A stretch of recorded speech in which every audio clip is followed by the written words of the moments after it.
The summer driving season is here, with cars, SUVs, and campers all heading out for vacation destinations or just a weekend away at the beach.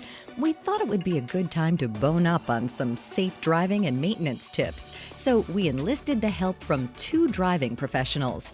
First, Ann Forrestal-Luke, president and CEO of the Rubber Manufacturers Association, has some advice on four of the most important pieces of equipment on your vehicle: your tires. Luke says that no matter if you're heading off on a long vacation or just tooling around town, you should always be aware of the air pressure in your tires. Once a month, and certainly before you get on a long trip, get out your trusty tire gauge and check that each one of your tires is properly inflated. You should definitely stick with the correct tire pressure as set by the vehicle manufacturer. And you can find it on that little label or sticker on the driver's side door jamb, inside the driver's side door or in the owner's manual. Don't look at the tire sidewall. People make the mistake of looking at the tire sidewall, but the pressure listed there is the maximum pressure for the tire. So you want to make sure that the pressure is checked with a tire gauge. Don't go by the alert on your tire pressure monitoring system, and make sure that you're checking all four tires at least once a month. Many people do go by the tire pressure signal on the dashboard and don't bother with filling their tires before it lights up. Luke says that by the time this happens, your tires are probably way underinflated. The tire pressure monitoring system in a new car is an important safety tool, but it's no substitute for your checking your tire pressure yourself with that tire gauge. Most people don't know that by the time the alert goes off on your tire pressure monitoring system, your tires are already 20 to 25% underinflated. And driving around on an underinflated tire is not safe. So there's no substitute for that tire gauge. Luke says that there's an acronym for tire maintenance that all drivers should memorize and take to heart. PART: pressure, alignment, rotation, and tread. She says that the last one, tread, can be checked using the old penny test. Take a penny. Turn it upside down so President Lincoln's head is pointed down. Insert the penny into a tread groove, and if you can see the top of Lincoln's head, it's time to replace that tire. It's worn out. Flat tires are always a hassle, and trying to fix one yourself with a plug can seem like the quickest and least expensive way to take care of it. Luke says that if you pick up a nail and have a fixable flat, you should go to a tire repair professional because the damage could be more extensive than you think. If you pick up a nail or something like that, it's important to make sure that your tire is properly repaired. It's not enough to just plug it. You have to make sure that it's sealed properly on the inside so water and air cannot get in there and cause corrosion. And you will always find that the proper safety inspection can be done by the tire care professional. The tire has to be removed from the wheel for inspection and repair. Some damage to that tire, you might not even be able to see it. It's on the interior. So again, that professional is going to be able to tell that for you.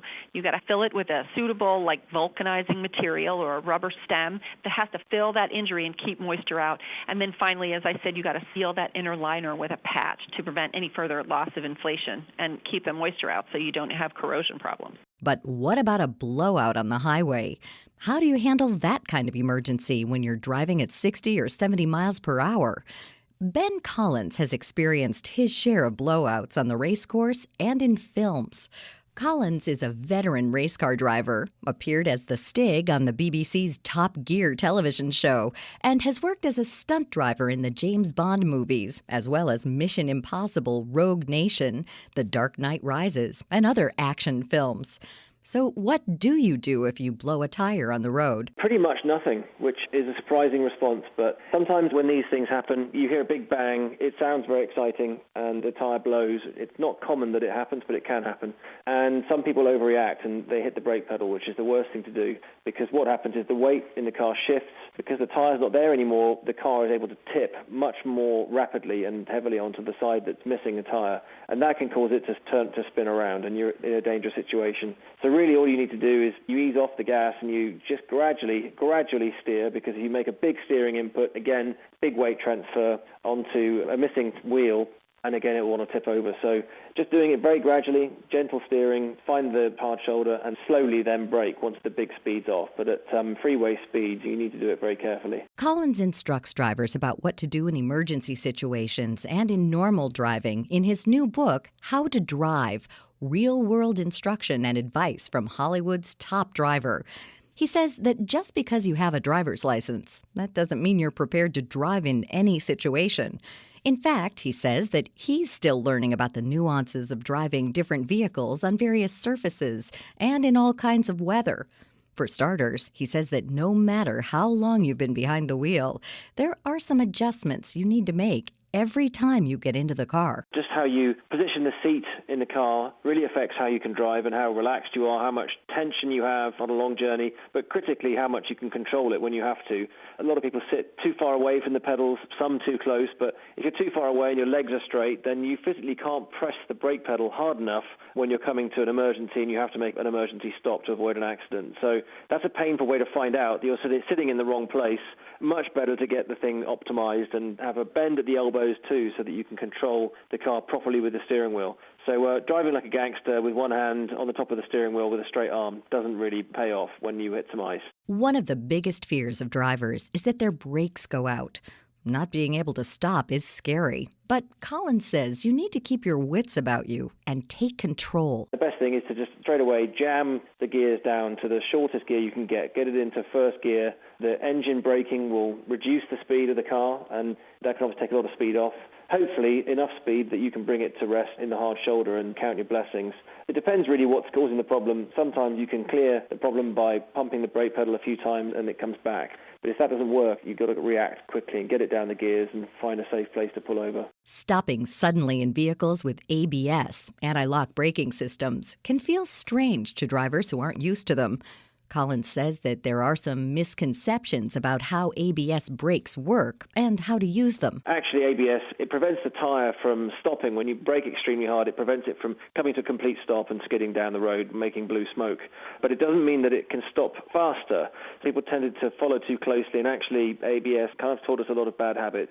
But the trick is, in fact, if you really need to stop quickly, push the brake pedal as hard as possible. And manufacturers have designed the brake in a way that it modulates the pressure for you, so you don't have to adjust the brake pressure so that you still have some steering left. But it means that the pedal cracks and bangs and does all kinds of unpleasant things under your foot. It's like treading on an angry dog or something.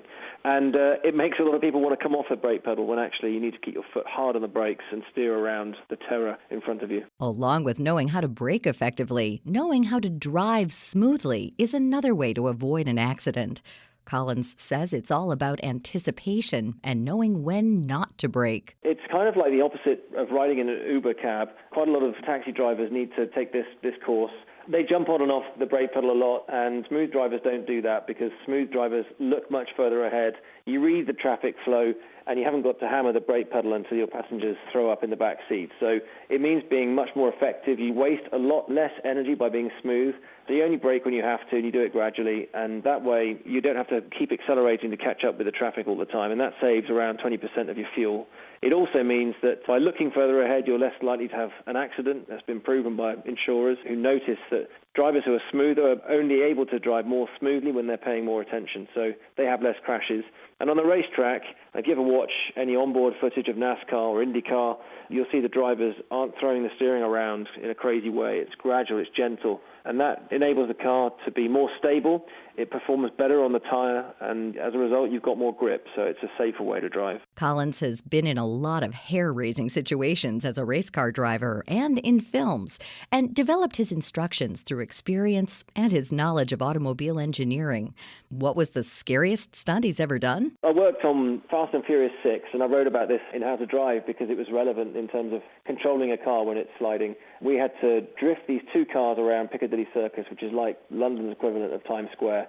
And I was doubling Vin Diesel for that and had this crazy Dodge Charger, had loads of power. But it sat so low on the suspension you could hardly turn the steering wheel. The tyres would rub on the bodywork. So that made it really hard, and had to fling this thing around sort of 70 miles an hour. through streets or packed with people. We had the situation under control as much as we could, but still there was lots of public around in fairly safe areas, so the tension was pretty high, and we got it. It looked great, but when it was over, I drove home a lot slower than I was on set. Collins has worked as a stunt driver on the James Bond films Spectre, Skyfall, and Quantum of Solace. Actor Daniel Craig played Bond in those films, and we wondered how well he did behind the wheel of those sporty cars. Daniel's a great driver, and he's passionate about these cars, so he took to the Aston Martin very quickly. He's a bit of a natural, and we gave him a crash course of evasive driving and high-speed driving. It was Quantum of Solace was when I first met him, and he was doing really everything with the stunt team, from all the martial arts, dangling upside down off of ropes and cables, and really going through life as Bond in real life. It was really cool to get him behind the wheel, and we had a lot of fun. At the end of the book, Collins includes instructions on how to perform some of the stunt driving he does in films, but cautions that these maneuvers should be done on a track or other suitable space, not on the road. You can read up on how to drive safely in all kinds of situations in Ben Collins' book, How to Drive, available in stores and on the website howtodrive.co.uk. He also invites listeners to his website at bencollins.com. For information on tire care and safety, and Forrestal Luke says to log on to the Rubber Manufacturers Association site at betiresmart.org. To find out more about all of our guests, log on to our site at viewpointsonline.net. You can find archives of past programs there and on iTunes and Stitcher. Our show is written and produced by Pat Reuter. Our production directors are Sean Waldron and Reed Pence. I'm Marty Peterson. When it comes to health insurance, understanding what you'll pay for covered services, prescriptions, and supplies is important, especially if you have a chronic condition like diabetes. Now, there's a new tool to help people with diabetes save money on test strips. Know My Copay is a website and nationwide telephone service that tells you the lowest copays for the top 5 brands of diabetes test strips in the market based on your individual health plan. Here's consumer advocate and nationally syndicated columnist Jim Miller. Figuring out health coverage can be confusing. Know My Copay is a valuable free service that can help people maximize their healthcare dollar. By comparing the out-of-pocket cost of the various diabetes test strips available, people can make educated decisions about the products they use. Know My Copay is sponsored by LifeScan, maker of One Touch brand blood glucose monitoring systems. Find the lowest copay for your test strips at knowmycopay.com or by calling toll-free 1-844-807-8936. That's knowmycopay.com. June is Alzheimer's and Brain Awareness Month. The Alzheimer's Association is encouraging everyone to learn the truth about Alzheimer's. First, Alzheimer's is not normal aging, and with a wide variety of possible symptoms, it's more than just memory loss. The truth is that Alzheimer's disease is fatal, and even though it can't be prevented, cured, or even slowed, early detection matters, according to Ruth Drew, Director of Family and Information Services of the Alzheimer's Association. An early diagnosis of Alzheimer's allows people living with the disease and their families more time to plan for the future. It also allows these individuals to get the most out of treatments that may address symptoms and help maintain independence longer. They may also be able to participate in a clinical trial to help researchers discover a cure. It's important for people living with Alzheimer's to access care and services early so they and their families can live the best life possible. Take time to learn the truth about Alzheimer's disease. Get started at alz.org/truths. That's alz.org/truths.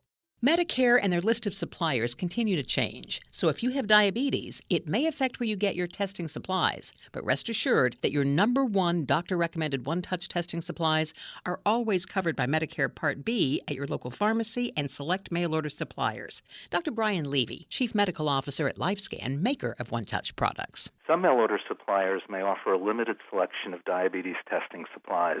They may try to switch you to a different brand, saying your current products are no longer covered. That's just not true.